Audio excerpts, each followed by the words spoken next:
Pertama-tama saya ingin menyampaikan selamat ulang tahun yang ke-10 kepada PSIP. Ini saya lihat sejak awal itu yang heroismenya tinggi dan selalu teriak itu pada JP. Saya ingat datang di markasnya di Cawang, itu juga teriakannya paling lantang. Dan kalau ke daerah yang teriak paling lantang juga Bara JP. Teriak lantang minta foto. Rame itu teriaknya kencang, mau tidak mau kita harus berikan kesempatan. Hanya foto saja, tidak ada masalah. Tapi yang kedua yang ingin saya sampaikan, perlunya kita menyadari bahwa dalam hampir 10 tahun ini kita bekerja, hampir 9 tahun ini kita bekerja, memang yang paling berat yang kita hadapi saat menghadapi COVID. Betul-betul kita nggak tahu ini berakhirnya kapan, diselesaikan dengan cara apa, dan kemudian sangat kuatnya ini kita sampai berapa bulan atau berapa tahun, nggak tahu. Saya telepon juga negara-negara besar lainnya, Perdana Menteri Australia, Perdana Menteri India, atau yang sudah kena, Presiden Xi Jinping, tanya Perdana Menteri Jepang, karena semuanya tidak memiliki pengalaman dan memang belum ada pengalaman mengenai COVID. Oleh sebab itu patut kita syukuri dengan keadaan yang kita tidak tahu harus melakukan apa, apalagi kita ini rebutan. Coba kita ingat, awal-awal itu kita rebutan yang masker aja, rebutan dengan semua negara. Harganya sampai 500.000 masker. Harganya 500.000. Beli obat bisa juga naik sampai 20 kali, sampai 30 kali. Beli vaksin juga sama. Itu pun rebutan. Untung kita daftarnya di depan.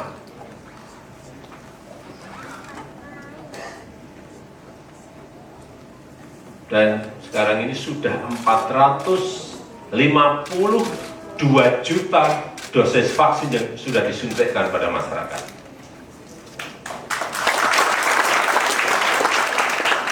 Bapak Ibu bisa bayangkan, menyuntikkan 452 juta suntikan. Bayangkan, dalam keadaan terpepet seperti itu, kita baru tahu bahwa kita ternyata bisa melakukan sesuatu yang kita bayangkan tidak mungkin. Inilah negara kita. Kalau sudah memiliki kemauan, semua bekerja,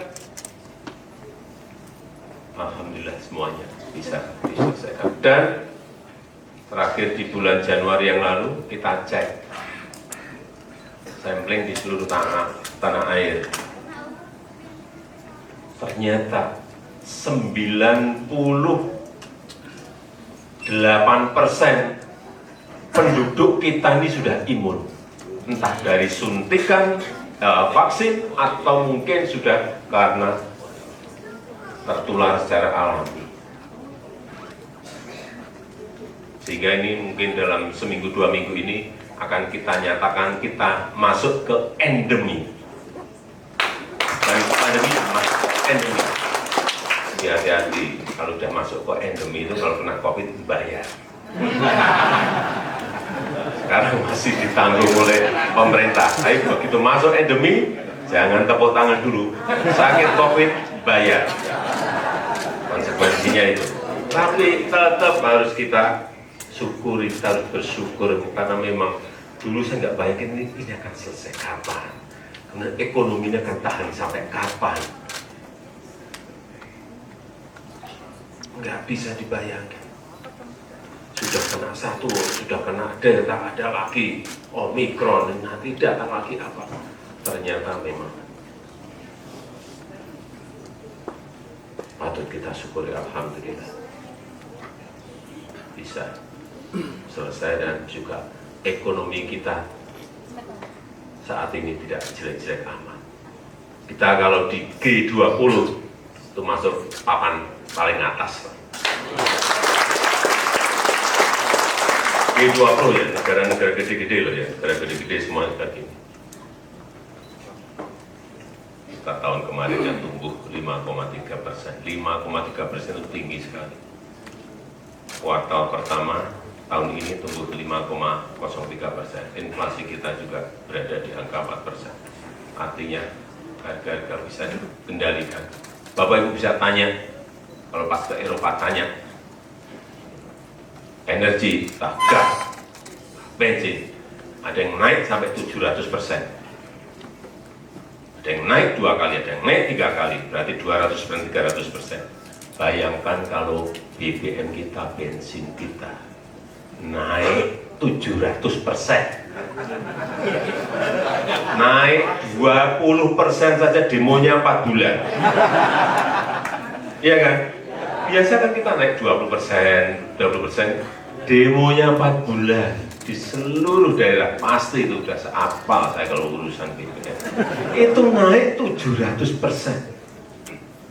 Ada satu negara yang baru saja Perdana Menterinya ke sini, saya nggak sebutkan siapa, dari Eropa, naik 700%. Gasnya 7 kali. Kita naik 10-20%. Masih di istana dia naik kan 2015 itu kita naik berapa dulu? 30%. Enggak rampung-rampung, setiap hari demo udah 3 bulan nggak selesai. Itu baru 30%. Ya. Bayangkan kalau 700%. Beban masyarakat akan seperti apa? Supaya Bapak Ibu bisa bayangkan betapa dunia ini memang sekarang ini mengerikan. Mengerikan. Yang namanya Eropa, 20 negara di Eropa sudah masuk ke secara teknikal, sudah masuk ke jurang resesi. Negara gede-gede. Jadi sekali lagi patut kita syukuri. Patut kita syukuri.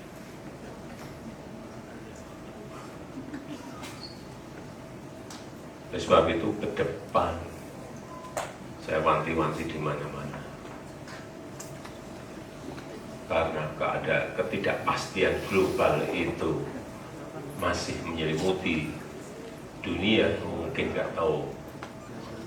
Para ahli menyampaikan, para pakarnya bisa 5-10 tahun yang akan datang masih keadaannya masih belum bisa dikendalikan. Baik yang namanya krisis keuangan, baik yang namanya krisis energi, baik yang namanya krisis pangan. Mengerikan.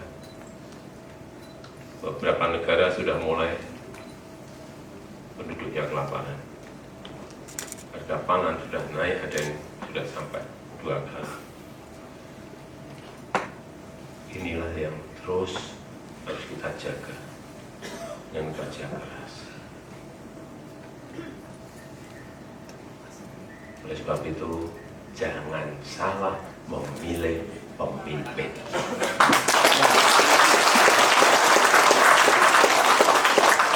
Karena keadaan dunia tidak normal. Global tidak normal. Geopolitiknya, karena perang, juga geoekonominya bergeser. Ini nanti nggak tahu kawan ini jadi kawan ini atau tidak. Yang dulu musuhan menjadi sambung, dan akan kita lihat mungkin masih dalam jangka nggak tahu. Bisa 2 tahun, bisa 3 tahun, bisa 5 tahun. Pergeserannya kemana? Siapa akan berkawan dengan siapa? Negara gede dengan negara gede. Atau nanti negara gede dengan negara kecil, atau posisi ini ya kita harus tahu dan jangan sampai salah menentukan. Karena berkali-kali saya sampaikan dalam 13 tahun ke depan ini sangat krusial bagi negara kita. Begitu kita keliru mengarahkan haluan, bisa kita menjadi negara berkembang terus, terjebak dalam middle income trap, jebakan negara berkembang. Seperti yang sering saya sampaikan, negara-negara di Amerika Latin tahun 60-an, tahun 50-an itu sudah menjadi negara berkembang. Tapi sampai saat ini juga tetap masih menjadi negara berkembang. Ada yang justru turun.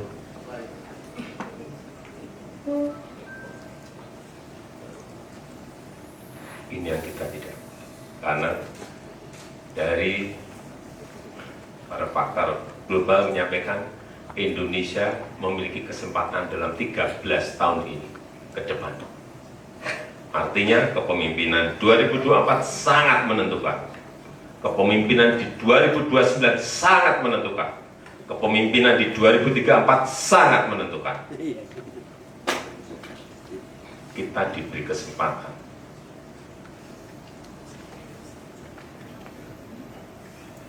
Kita diberi kesempatan. Tapi kalau enggak bisa mengambil peluang dan kesempatan ini yang perlu saya ingatkan agar kita semuanya bekerja keras. Negara kita agar bisa melompat. Karena infrastruktur yang telah kita bangun ini bisa menjadi fondasi untuk menuju ke sana. Hilirisasi, industrialisasi yang sedang kita proses sekarang ini juga kita arahkan untuk menuju ke sana. Meskipun awal-awal dulu banyak yang menyampaikan apa gunanya infrastruktur, apa gunanya jalan tol. Nah, kalau nggak ada gunanya negara-negara maju itu nggak ada yang bangun jalan tol.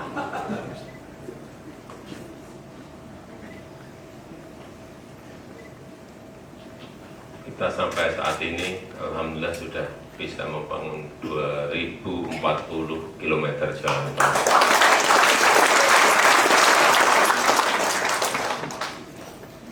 Tapi ada yang menyampaikan jalan tol itu kan bayar, Pak. Ya kalau nggak mau bayar ya lewat jalan nasional atau jalan provinsi, ini kan pilihan-pilihan. Tetapi ini adalah untuk persaingan, untuk daya saing kita dengan negara lain. Coba kalau ada yang rumahnya di Semarang, dulu Jakarta Semarang berapa jam? Bisa 10 jam, 9 jam. Sekarang 4-5 jam. Kalau ke Solo saya ingat, dulu biasanya 13 jam naik mobil. Sekarang 6 jam. Ngebut 5 jam, agak biasa 6 jam. Ini kecepatan, kita ini bersaing dengan negara lain. Kalau negara lain bisa 6 jam, kita masih 12 jam, berarti tinggal jauh kita. Artinya kecepatan mobilitas barang dan jasa kita kalah. Biaya logistik pasti kita kalah. Tapi kan yang kita bangun bukan jalan tol saja. Ada 311 km yang nggak pernah disampaikan, nggak pernah diangkat. 311.000 kilometer jalan desa sudah terbangun dalam 9 tahun ini. 311.000 kilometer. Tak perkerasan aspal, tak perkerasan cor, tapi itu adalah jalan produksi untuk mendekatkan sektor pertanian di petani, sektor perkebunan di petani menuju ke sebuah pasar. Orang nggak lihat itu. Kalau bayangkan kalau jalan di desa becek dan berlubang-lubang. Ongkos angkut dari desa menuju pasar di kota pasti lipat 3 kali, 4 kali.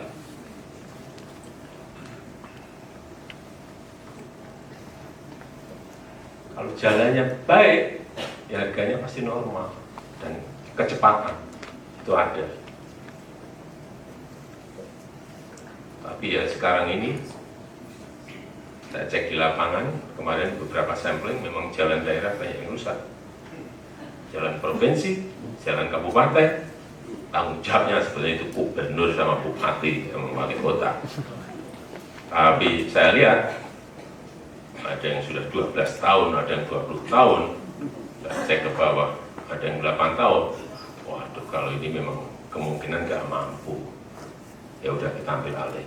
Karena sekali lagi ini jalan-jalan produksi yang memang harus kita perbaiki. Di Jambi kemarin kita cek, memang nggak panjang, 7 kilo.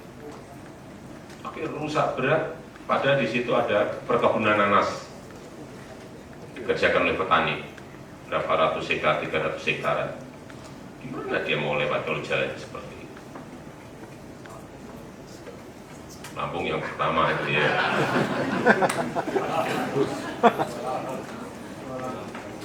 Tapi nanti yang jalan-jalan ini sudah kita identifikasi di seluruh kabupaten. Insya Allah di akhir tahun ini semuanya akan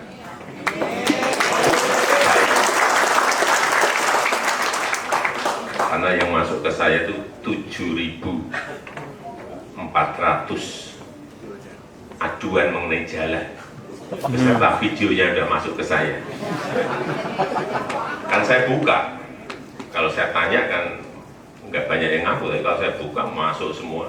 Coba cek lapangan benar semuanya. Tapi ya saya sudah sampaikan ke gubernur bupati, bagi-bagi, jangan semua diberikan ke sini semua. Kamu 50, kita 50. Nggak tahu nanti kita cek nih Pak, bisa 50. Kemudian yang kedua yang sangat penting, hilirisasi. Yang sering saya sampaikan, kita ini sudah sejak zaman VOC itu sudah ngirim bahan mentah ke Eropa, utamanya ke Belanda. Sampai sekarang apa mau kita teruskan terus? Ya, kenapa kita stop kemarin? Udah nikel dulu stop, boksit baru aja bulan ini stop. Saya hari Selasa mau cek smelter tembaga di Newmont sama di Freeport, udah selesai belum? Kalau sudah hampir selesai stop, tembaga stop lagi, sehingga semuanya berproduksi di dalam negeri.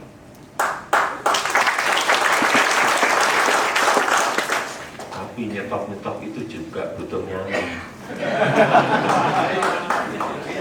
Kita baru nyetop nikel saja sudah digugat sama Uni Eropa. Kalah lagi kita. Tahun kemarin kita kalah. Banding. Pak ini kalah nih Pak, kalah. Ya kalah, enggak apa-apa, kalah. Ada upaya naik enggak? Bisa Pak, banding. Banding.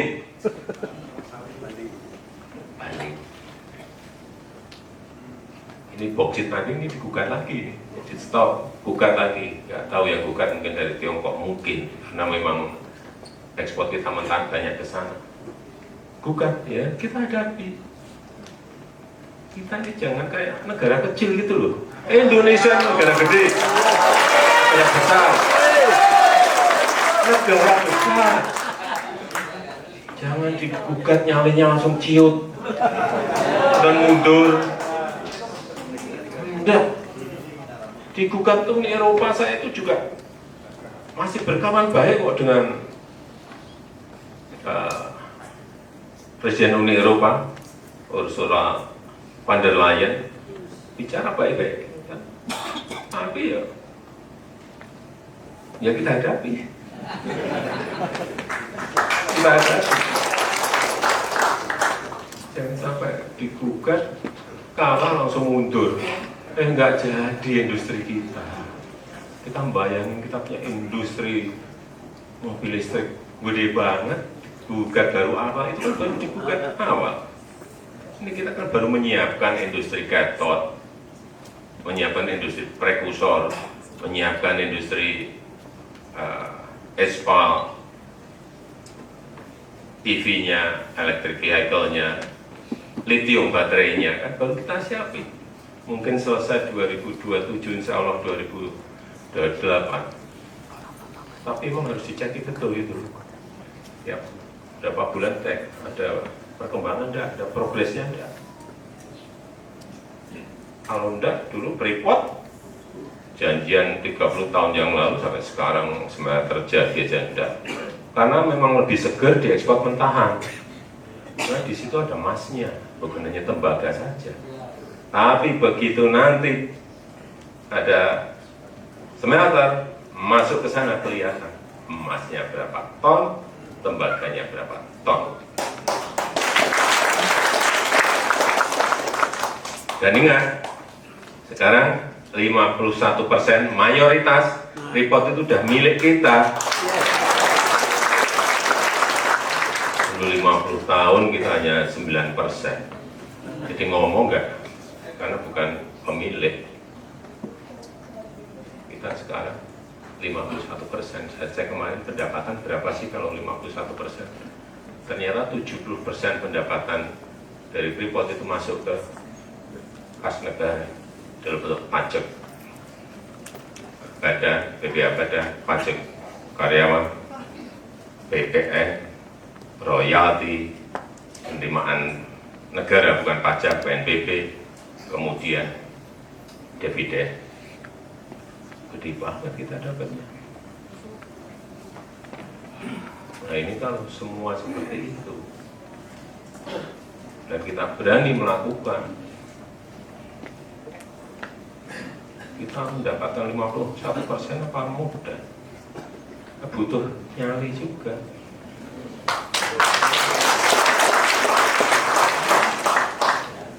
Udah nakut-nakuti nanti Pak goncang. Wah nanti ini akan dari intelijen negara ini akan bergerak. Pak nanti Bapak akan jatuh karena ini. Wah bayangan.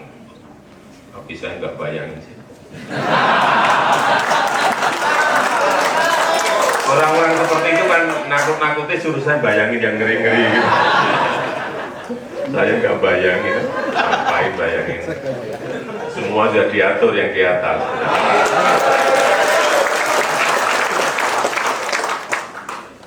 Saya terus saja, 3 tahun. Menterinya 3 yang saya pilih untuk negosiasi 3 orang. Pak ini begini tuh Pak, kalau maju. Pak, nanti 3 bulan, 4 bulan lagi lapar Pak ini. Berat tuh Pak ini, maju. 6 bulan lagi lapor Pak ini berat Pak, ini ada tekanan dari intelijen ini ke saya, maju. Akhirnya ya dapat.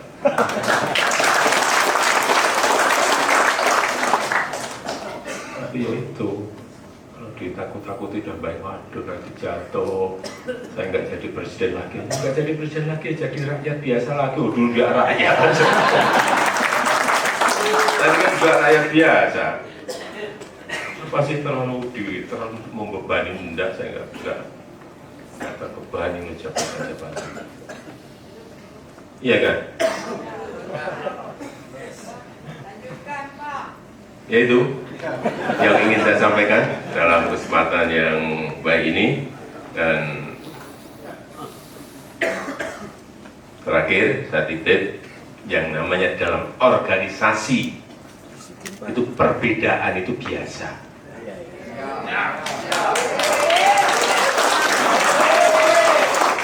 Saya tahu di Bara JP ini ada perbedaan-perbedaan.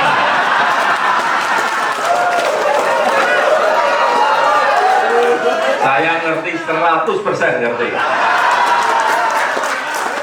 Berbeda itu nggak apa-apa.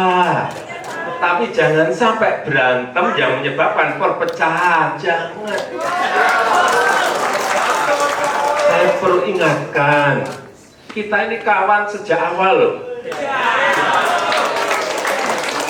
Saudara-saudara juga kawan semua sejak awal. Jangan karena urusan dukung-mendukung, urusan kecil menjadi perpecahan, jangan. Kalau berbeda nggak apa-apa, berbeda nggak apa-apa. Ini demokrasi, alam demokrasi nggak apa-apa. Nggak apa-apa, berbeda itu nggak apa-apa. Tapi kan sejak awal saya sudah titik, ya kan?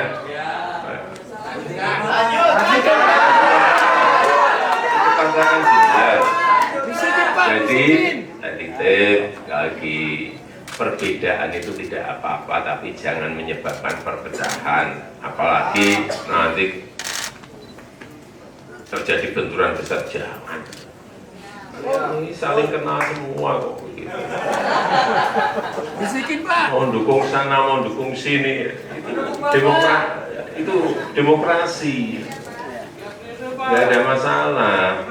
Tapi jangan sampai, sekali lagi jangan sampai menyebabkan perpecahan. Titipan saya itu aja. Terima kasih, saya tutup. Wassalamualaikum warahmatullahi wabarakatuh.